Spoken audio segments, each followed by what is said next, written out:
ಕರ್ತನಲ್ಲಿ ಪ್ರೀತಿಯ ಸಹೋದರ ಸಹೋದರಿಗಳೇ, ನಿಮ್ಮೆಲ್ಲರಿಗೂ ಮುಂಜಾನೆಯ ವಂದನೆಗಳು. ದೇವರ ಕೃಪೆಯಿಂದ ಈ ದಿನವೂ ಬೆಳಗಿನ ಸಮಯದಲ್ಲಿ ಆತನ ಪಾದ ಬಳಿಯಲ್ಲಿ ಬರುವಂತೆ ನಮಗೆ ಮತ್ತೊಂದು ಅವಕಾಶವನ್ನು ತಂದೆಯ ದೇವರು ಒದಗಿಸಿಕೊಟ್ಟಿದ್ದಕ್ಕಾಗಿ ತಂದೆಯ ದೇವರಿಗೂ ನಮ್ಮ ರಕ್ಷಕರಾದಂಥ ಯೇಸು ಕ್ರಿಸ್ತರಿಗೂ ನಾವು ಕೃತಜ್ಞತೆಯನ್ನು ಸಲ್ಲಿಸೋಣ. ಪ್ರಾರ್ಥನೆ ಮಾಡಿಕೊಳ್ಳೋಣ.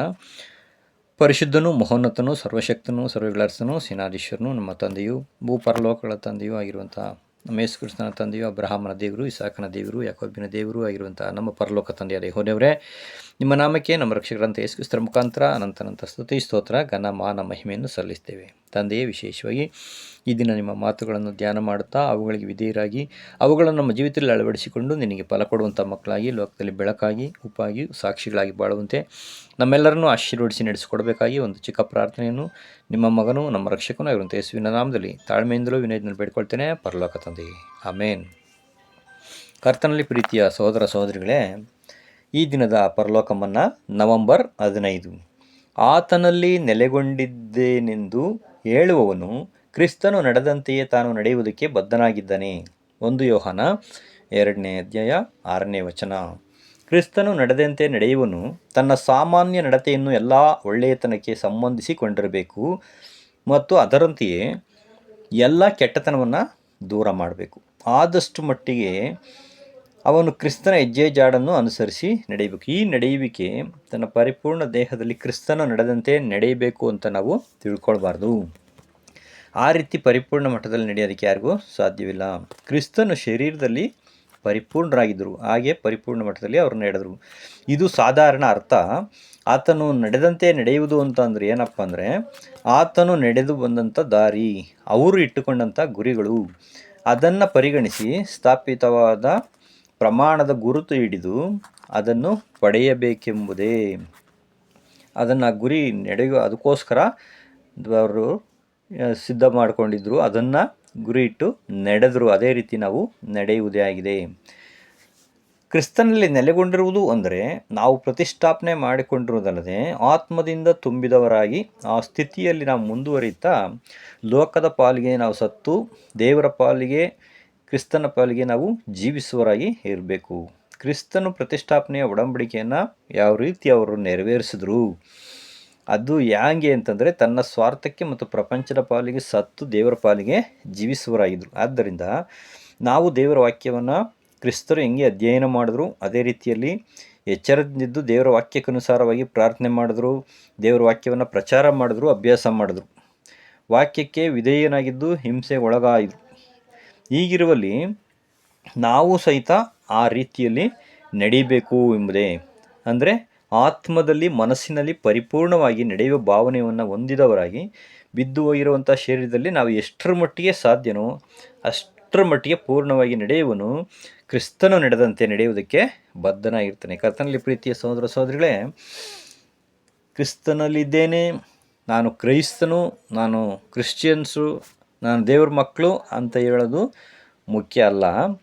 ಹಂಗೆ ನಾವು ಲೋಕದ ಪಾಲಿಗೆ ಕರೆಕ್ಟು, ಲೋಕದ ದೃಷ್ಟಿಯಲ್ಲಿ ಕರೆಕ್ಟು, ಆದರೆ ದೇವರ ದೃಷ್ಟಿಯಲ್ಲಿ ನಾವು ಹೇಗಿದ್ದೇವೆ ಅನ್ನುವಂಥದ್ದು ಮುಖ್ಯವಾಗಿರ್ತದೆ. ಅದಕ್ಕೆ ಪೌಲರು ಫಿಲಿಪ್ಪಿ 2:5 ಹೇಳ್ತಾರೆ, ಕ್ರಿಸ್ತನಲ್ಲಿದ್ದಂಥ ಮನಸ್ಸು ನಿಮ್ಮಲ್ಲಿರಲಿ. 1 ಪೇತ್ರ 2:21-24 ಹೇಳ್ತಾರೆ, ನೀವು ಇದಕ್ಕೋಸ್ಕರನೇ ಕರೆಯಲ್ಪಟ್ಟಿದ್ದೀರಿ. ನೀವು ಕ್ರೈಸ್ತರಾಗಿರುವಂಥ ಉದ್ದೇಶನೇ, ನಿಮಗೆ ಸತ್ಯ ಸಿಕ್ಕಿರುವಂಥ ಉದ್ದೇಶನೇ ಏನಕ್ಕಂತೆ, ಅದಕ್ಕೋಸ್ಕರನೇ ನೀವು ಕರೆಯಲ್ಪಟ್ಟಿರುವಂಥದ್ದು. ಅಂದರೆ ಕ್ರಿಸ್ತನು ನಿಮಗೋಸ್ಕರ ಬಾಧೆಯನ್ನು ಅನುಭವಿಸಿ ನೀವು ಆತನ ಹೆಜ್ಜೆ ಜಾಡಲ್ಲಿ ನಡಿಬೇಕು ಅಂತ ಮಾದರಿ ತೋರಿಸೋಗಿರೋದು. ಅದಕ್ಕೆ ನಮ್ಮನ್ನು ಕರೆದಿರೋವಂಥದ್ದು, ಅದಕ್ಕೋಸ್ಕರ ನಮಗೆ ಸತ್ಯ ಸಿಕ್ಕಿರೋಂಥದ್ದು, ಅದಕ್ಕೋಸ್ಕರ ನಾವು ಕ್ರೈಸ್ತರು ಆಗಿರೋದು. ಹಂಗಂತ ಹೇಳಿ ನಾವು ಪಾಪ ಮಾಡಿದ್ರೆ ಕ್ರಿಸ್ತನಲ್ಲಿ ಇದ್ದೇವೆ ಅಂತ ಹೇಳಲಿಕ್ಕೆ ಸಾಧ್ಯನಾ? ಅವರ ವಾಕ್ಯವನ್ನು ಕೈಗೊಳ್ಳದಲೇ, ಅವ್ರ ಮಾತು ಕೇಳಿದ್ರೆ, ನಮ್ಮಿಷ್ಟ ಬಂದಂಗೆ ನಡೆದ್ರೆ ನಾವು ಕ್ರಿಸ್ತನಲ್ಲಿದ್ದೇವೆ, ನಾವು ಕ್ರೈಸ್ತರು ಅಂತ ಹೇಳಲಿಕ್ಕೆ ಸಾಧ್ಯನಾ? ದೇವ್ರ ದೃಷ್ಟಿಯಲ್ಲಿ ಸಾಧ್ಯನೇ ಇಲ್ಲ. ಅವರು ಹೇಳ್ದಂಗೆ ಅವ್ರ ಮಾತುಗಳನ್ನು ಕೈಗೊಂಡು ನಡೆದರೆ ಮಾತ್ರ ಯಾರು ನನ್ನ ವಾಕ್ಯಗಳನ್ನು ಕೇಳಿ ನನ್ನ ತಂದೆ ಚಿತ್ತದಂತೆ ನಡೀತಾರೋ ಅವರು ಮಾತ್ರನೇ ನನ್ನ ಶಿಷ್ಯರು ಅಂತ ಯೇಸು ಕ್ರಿಸ್ತರು ಹೇಳ್ಬಿಟ್ರಲ್ಲ, ಹಾಗಾಗುತ್ತೆ. ಅದರಿಂದ ಅವರು ಪಾಪ ಮಾಡಲಿಲ್ಲ, ಆತನ ಬಾಯಿಯಲ್ಲಿ ಯಾವ ವಂಚನೆಯೂ ಸಿಕ್ಕಲಿಲ್ಲ, ಬೈಯೋರನ್ನು ಆತನು ಪ್ರತಿಯಾಗಿ ಬೈಲಿಲ್ಲ. ನೋಡಿ, ಆ ರೀತಿಯಲ್ಲಿ ನಾವು ಇರಬೇಕು, ಇದಕ್ಕೆ ನಿಮ್ಮನ್ನು ಕರೆದಿರೋಂಥದ್ದು ಅಂತ ಹೇಳ್ತಾರೆ. ಮತ್ತಾಯ 11:29 ನಮ್ಮ ಸ್ವಾಮಿ ಹೇಳಿದ್ರು, ಅದಕ್ಕೆ ನಾನು ಸಾತ್ವಿಕನು ದೀನ ಮನಸ್ಸುಳ್ಳವನು ಆಗಿದ್ದೇನೆ, ಆದ್ದರಿಂದ ನನ್ನ ನೊಗವನ್ನು ನಿಮ್ಮ ಮೇಲೆ ತೆಗೆದುಕೊಂಡು ನನ್ನಲ್ಲಿ ಕಲ್ತ್ಕೊಳ್ರಿ, ಆಗ ನಿಮಗೆ ವಿಶ್ರಾಂತಿ ಅಥವಾ ರಕ್ಷಣೆ ಸಿಗ್ತತೆ ಅಂತ ಹೇಳ್ಬಿಟ್ರು. ಅಂದರೆ ನಾನು ಸಾತ್ವಿಕನು ಅಂದರೆ ನಾನು ನಿಮ್ಗೆ ಬೈತೀನಿ, ಕೋಪ ಮಾಡ್ಕೊಳ್ಳೋಂಥ ವಿಷಯ ಅಲ್ಲ, ಮನುಷ್ಯ ಅಲ್ಲ ಕಣಪ್ಪ. ಆದ್ದರಿಂದ ಅಂಥ ಮನಸ್ಸು ನನ್ನಲ್ಲಿ ಇರೋದರಿಂದ ನೀವು ನನ್ನ ನೊಗವನ್ನು ನಿಮ್ಮ ಮೇಲೆ ತಗೊಳ್ಕೊಳ್ರಿ. ನನ್ನ ಭಾರ ಏನು, ನಾನು ಏನು ಹೇಳಿದ್ದೀನಿ, ನನ್ನ ಮಾತುಗಳೇನು, ನನ್ನ ವಾಕ್ಯಗಳು ಏನು, ಅದನ್ನು ನೀವು ತಿಳಿದುಕೊಂಡು ನನ್ನಲ್ಲಿ ನೀವು ಕಲ್ತ್ಕೊಂಡ್ರೆ ನಿಮ್ಮ ಆತ್ಮಕ್ಕೆ ವಿಶ್ರಾಂತಿ ಸಿಗುತ್ತೆ. ಹಂಗಾರೆ ನೋಡಿದ್ರೆ ನಾವು ವಿಶ್ರಾಂತಿ ಬೇಕು, ರಕ್ಷಣೆ ಬೇಕು ಅಂತ ಹೇಳ್ಬಿಟ್ಟು ನಮ್ಮ ಇಷ್ಟ ಬಂದಂಗೆ ನಾವು ನಡೆದರೆ ಸಿಗುತ್ತಾ? ಖಂಡಿತ ಸಿಗಲ್ಲ. ಅವರ ಮಾತುಗಳ ಪ್ರಕಾರ ವಾಕ್ಯಗಳನ್ನು ನಾವು ಕೈಕೊಂಡು ಅವ್ರ ಹತ್ರ ನಾವು ಕಲ್ತ್ಕೊಳ್ಬೇಕು, ಹೆಂಗೆ ನಡಿಬೇಕು, ಯಾವ ರೀತಿ ಇರಬೇಕು ಅಂತ. 1 ಯೋಹಾನ 2:4 ಹೇಳ್ತಾರೆ, ಒಬ್ಬನು ನಾನು ಆತನನ್ನು ಬಲ್ಲೆನು ಅಂತ ಹೇಳಿ ಆತನ ಆಜ್ಞೆಗಳನ್ನು ಕೈಗೊಳ್ಳದಿದ್ದರೆ ಅವನು ಸುಳ್ಳುಗಾರನಾಗಿದ್ದಾನೆ ಮತ್ತು ಸತ್ಯವು ಅವನಲ್ಲಿ ಇಲ್ಲ. ನೋಡಿ, ಸುಳ್ಳುಗಾರ ಬೇರೆಯಲ್ಲಿದ್ದಾನೆ, ಎಲ್ಲೆಲ್ಲೋ ಹುಡುಕ್ತೀವಿ. ನೋಡಿ, ನಾವು ಆತನ ಆಜ್ಞೆಗಳನ್ನು ಕೈಗೊಳ್ದಲೆ, ಆತನ ಮಾತುಗಳನ್ನು ಕೇಳದಲೆ, ಇಷ್ಟಪಡ್ದಲೆ, ಇಷ್ಟ ಬಂದಂಗೆ ನಾವು ನಡೆದ್ರೆ ಆ ಸುಳ್ಳುಗಾರ ನಾವೇ ಆಗಿರ್ತೀವಿ. ಕರ್ತನಲ್ಲಿ ಪ್ರೀತಿಯ ಸಹೋದರ ಸಹೋದರಿಗಳೇ, ಆದ್ದರಿಂದ ನಾವು ಆತನ ಮಕ್ಕಳು, ಆತನ ಶಿಷ್ಯರು, ಕ್ರೈಸ್ತರು, ನಾವು ಭಕ್ತರು, ದೇವ್ರ ಮಕ್ಕಳು ಅಂತ ಹೇಳಿದ್ರೆ ನಾವು ಆತನ ಆಜ್ಞೆಗಳನ್ನು ಕೈಗೊಂಡು ನಡೆದ್ರೆ ಮಾತ್ರನೇ ಅದಕ್ಕೆ ಅನುಸಾರವಾಗಿರ್ತೈತೆ. ಮತ್ತಾಯ 20:28 ಏನು ಅವರು ಹೆಂಗೆ ನಡೆದ್ರು ಅಂತಂದರೆ, ಅವರು ಸೇವೆ ಮಾಡಿಸ್ಕೊಳ್ಲಿಕ್ಕೆ ಬರಲಿಲ್ಲ, ನಾನು ಸೇವೆ ಮಾಡೋದಕ್ಕೂ ಅನೇಕರನ್ನ ಬಿಡಿಸೋದಕ್ಕೂ ತನ್ನ ಪ್ರಾಣವನ್ನು ಈಡುಕೊಡೋದಕ್ಕೆ ಬಂದರು. ಅಂದರೆ ನಾವು ಇನ್ನೊಬ್ಬರ ಮೇಲೆ ದಬ್ಬಾಳಿಕೆಯನ್ನು ಮಾಡಲಿಕ್ಕೆ, ಇನ್ನೊಬ್ಬರ ಕೈಯಿಂದ ನಾವು ಸೇವೆ ಮಾಡಿಸ್ಕೊಂಡು ನಾವು ಸುಖವಾಗಿ ಮಾಡಲಿಕ್ಕೆ ಈ ಲೋಕದಲ್ಲಿ ಬಂದಿಲ್ಲ.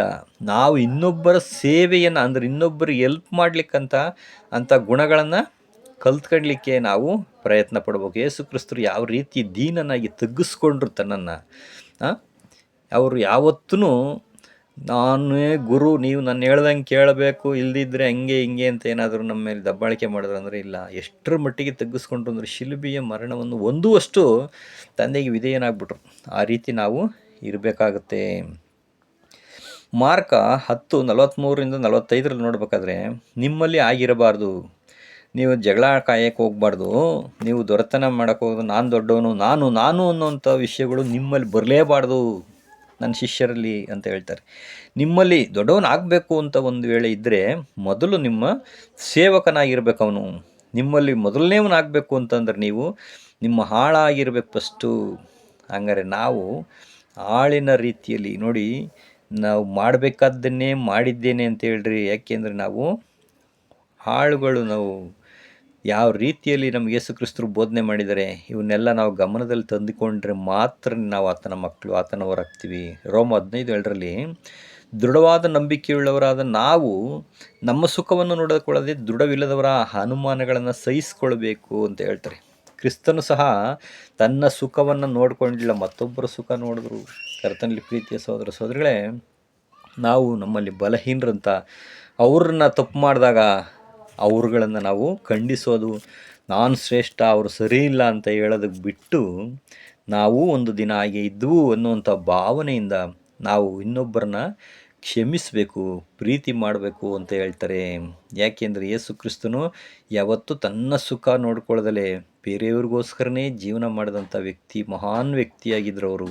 ಅಂಥ ಮಕ್ಕಳಾಗಬೇಕಾದ್ರೆ, ಅಂಥವರಿಗೆ ನಾವು ಮಕ್ಕಳಾಗಿರಬೇಕಾದ್ರೆ ಅವರ ಗುಣಗಳನ್ನು ನಾವು ಧರಿಸ್ಕೊಂಡ್ರೆ ಶಾಶ್ವತವಾಗಿ ನಾವು ಮೇಲಿನ ಅಂತಸ್ತಿಗೆ ನಾವು ನಡೆಸಲ್ಪಡ್ತೀವಿ, ದೊಡ್ಡವರಾಗ್ತೀವಿ. ನಾವು ಚಿಕ್ಕ ಮಕ್ಕಳಂತೆ ತಗ್ಗಿಸ್ಕೊಂಡು ನಾವು ಬಾಳಬೇಕು. ಕ್ರಿಸ್ತನ ಮಾದರಿಯನ್ನು ನಮಗೆ ತೋರಿಸಿದ್ದಾರೆ. ಕರ್ತನಲ್ಲಿ ಪ್ರೀತಿಯ ಸಹೋದರ ಸಹೋದರಿಗಳೇ, 1 ಯೋಹಾನ 1:4 ಹೇಳ್ತಾರೆ, ನಾವು ಆತನ ಸಂಗಡ ಅನ್ಯೋನ್ಯತೆಯಲ್ಲಿದ್ದೇವೆಂದು ಹೇಳ್ಬಿಟ್ಟು ಕತ್ಲೆಯಲ್ಲೇ ನಡೆದರೆ ಸುಳ್ಳುಗಾರರಾಗ್ತೀವಿ ಮತ್ತು ಸತ್ಯವನ್ನು ಅನುಸರಿಸುವಂಥರಲ್ಲ ನಾವು. ನೋಡಿ, ಎಲ್ಲರೂ ನಾವು ಸತ್ಯವನ್ನು ಅನುಸರಿಸ್ತೀವಿ, ನಾವು ದೇವ್ರ ಮಕ್ಕಳು, ನಾವು ಅನ್ಯೋನ್ಯವಾಗಿದ್ದೀವಿ, ಕ್ರಿಸ್ತನ ಅನ್ಯೋನ್ಯತೆ ನಾವು ಯಾವಾಗಲೂ ಇದ್ದೀವಿ ಕಣಪ್ಪ ಅಂತ ಹೇಳೋವಂಥದ್ದು, ಏನು ಪ್ರಾರ್ಥನೆ ಮಾಡ್ತಾರಂಥದ್ದು, ಏನು ಸಹೋದರ ಅನ್ಯೋನ್ಯತೆಯಲ್ಲಿ ಇದ್ದೀವಿ ಅಂತ ಹೇಳೋವಂಥದ್ದು. ಆದರೆ ಹಾಗಂತ ಹೇಳ್ಬಿಟ್ಟು ನಾವು ಪಾಪಗಳನ್ನು ಮಾಡೋದು, ಸುಳ್ಳು ಮೋಸಗಳನ್ನು ಮಾಡೋದು, ದೇವರ ಮಕ್ಕಳ ಜೊತೆಯಲ್ಲಿದ್ದಾಗ ಒಂಥರ ಇರೋವಂಥದ್ದು, ಆ ಸಭೆಯಲ್ಲಿಂದ ಹೊರಗಡೆ ಬಂದಾಗ ಮತ್ತೊಂದು ರೀತಿಯಲ್ಲಿ ನಾವು ವರ್ತನೆ ಮಾಡಿದ್ರೆ ಅದೇನಾಗ್ತೀವಿ ಅಂತಂದರೆ ಕತ್ತಲೆಯಲ್ಲಿ ಇದ್ದೇವೆ ಅಂತ ನಾವು ತೋರಿಸ್ಕೊಂಡಂಗಾಗುತ್ತೆ. ಯಾಕೆ ಅಂತಂದರೆ ಯೇಸು ಕ್ರಿಸ್ತನು ಬೆಳಕಾಗಿದ್ದಾನೆ. ದೇವರು ನಮಗೆ ಬೆಳಕನ್ನು ಕೊಟ್ಟಿದ್ದಾರೆ. ಏನು ಅಂತಂದರೆ ಒಳ್ಳೆಯವರಾಗಿ ನಡೆಯುವಂಥದ್ದು, ಕರುಣೆಯನ್ನು ತೋರಿಸುವಂಥದ್ದು, ಒಳ್ಳೆಯ ಕಾರ್ಯಗಳನ್ನು ಮಾಡುವಂಥದ್ದು, ಸಹೋದರ ಸಹೋದರಿಗಳಿಗೆ ಪ್ರೀತಿ ಮಾಡಿ ಸಹಾಯ ಮಾಡುವಂಥ ರೀತಿಯಲ್ಲಿ ಎಲ್ಲ ರೀತಿಯಲ್ಲೂ ನಮಗೆ ಮೇಕ 6:8 ಹೇಳಿದ ಪ್ರಕಾರ ಮನುಷ್ಯನೇ ಒಳ್ಳೆಯದು ಇಂಥದ್ದೇ ಎಂಬುದಾಗಿ ದೇವರು ನಿನಗೆ ತೋರಿಸಿದ್ದಾನಷ್ಟೇ. ನ್ಯಾಯವನ್ನು ಆಚರಿಸುವುದು, ಕರುಣೆಯಲ್ಲಿ ಆಸಕ್ತನಾಗಿರುವುದು, ನಿನ್ನ ತಂದೆಯಾದ ದೇವರಿಗೆ ನಂಬರನಾಗಿ ನಡೆಯುವುದು, ಇಷ್ಟನ್ನೇ ಹೊರತು ದೇವರಿನಿಂದ ಬೇರೇನೂ ಅಪೇಕ್ಷಿಸಲ್ಲ ಅಂತ ಹೇಳಿದ್ದಾರೆ. ಹಾಗಿರ್ಬೇಕಾದ್ರೆ ಬೆಳಕಿನಲ್ಲಿ ನಮ್ಮನ್ನು ಕರ್ಕೊಂಡು ಬಂದಂಥ ಯೇಸು ಕ್ರಿಸ್ತರು ನಾವು ಬೆಳಕಿನಲ್ಲಿದ್ದೀವಿ ಅಂತ ಹೇಳ್ಕೊಂಡು ಅನ್ಯೋನ್ಯತೆಯಲ್ಲಿದ್ದೀವಿ ಅಂತ ನಾವು ಜೀವನ ಮಾಡಿಕೊಂಡು ವೇಷ ಹಾಕ್ಕೊಳ್ಳೋ ಥರ ನಾವಿದ್ದರೆ ಸುಳ್ಳುಗಾರರಾಗ್ಬಿಡ್ತೀವಿ ನಾವು, ಮತ್ತು ಸತ್ಯವನ್ನು ಅನುಸರಿಸ್ತಕ್ಕಂಥವ್ರು ಅಲ್ಲವೇ ಅಲ್ಲ ನಾವು ಅಂತ ಹೇಳ್ತಾರೆ. ಹಾಗಾದರೆ ನಾವು ಹೆಂಗಿರಬೇಕು ಅಂದರೆ, ನಾವು ಬಾಯಲ್ಲಿ ಏನು ಹೇಳ್ತೀವೋ ಅದೇ ರೀತಿ ನಮ್ಮ ಕ್ರಿಯೆಯಲ್ಲಿ ಇರಬೇಕು. ಕರ್ತನಲ್ಲಿ ಪ್ರೀತಿಯ ಸಹೋದರ ಸಹೋದರಿಗಳೇ, ಮೋಸ ಪಾಪಗಳನ್ನು ಮಾಡಿ ಈ ಲೋಕದಲ್ಲಿ ಎಷ್ಟು ದಿನ ನಾವು ಇರಬೇಕಾಗತ್ತೆ? ಇವತ್ತಿದ್ದು ನಾಳೆ ಒಲೆಯ ಪಾಲಾಗುವಂಥ ಅಡವಿ ಹುಲ್ಲಿನ ಥರ ನಾವಿದ್ದೀವಿ. ಆ ಹುಲ್ಲು ಬಿಸಿಲು ಬರ್ತ ತಕ್ಷಣವೇ ಒಣಗಿ ಹೋಗ್ಬಿಡ್ತದೆ. ಹುಲ್ಲಿಗೆ ಸಮಾನವಾಗಿದ್ದೀವಿ ನಾವು. ಯೆಶಾಯದಲ್ಲಿ ಹುಲ್ಲಿಗೆ ಹೋಲಿಕೆ ಮಾಡಿ ನಮ್ಮನ್ನು ಹೇಳಿದ್ದಾರೆ. ಅಂಥ ನೀರಿನ ಮೇಲೆ ಗುಳ್ಳೆ ಅಂತಾರೆ.